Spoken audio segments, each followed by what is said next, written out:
আমি ঝাল ঝাল করে পেঁয়াজ আর লঙ্কা লবণ দিয়ে ভালো করে মেখে নিচ্ছি।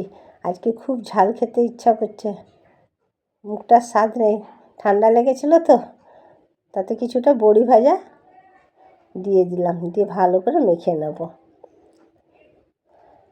আর তোমাদের সবারই নিশ্চয়ই খাওয়া হয়ে গেছে, তা আমিও খেতে বসবো, আর বেশিক্ষণ দেরি করব না, খিদে পেয়েছে, তো আমি খেয়ে নিই।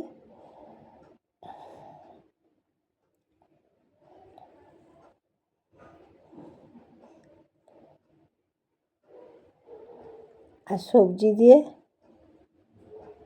একদম সিম্পল একটা ঝোল করেছি, মশলা ছাড়া, শুধু হলুদ আর লঙ্কার গুঁড়ো দিয়ে, আর কিচ্ছু দিইনি, এইভাবে করে নিয়েছি। আর তোমরা কে কেমন আছো সেটা আগে বলো। আশা করি তোমরা ভালো আছো আর ভালো থেকো।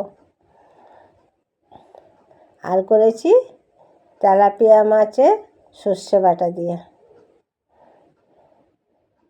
সর্ষে বাটা দিয়ে তেলাপিয়া মাছটা করে নিয়েছি। আর অল্প একটুখানি লোটে মাছ ছিল বাড়িতে, এটা একটু ঝুরি ঝুরি টাইপের কষা কষা করে নিয়েছি। এই হলো আজকের আমার তরকারি। তো আমি ভাত খেতে বসি। তো এখানে আমি ভিডিওটা শেষ করি। টাটা বাই বাই, পরের ভিডিওতে দেখা হচ্ছে। আজকের মতন যাই।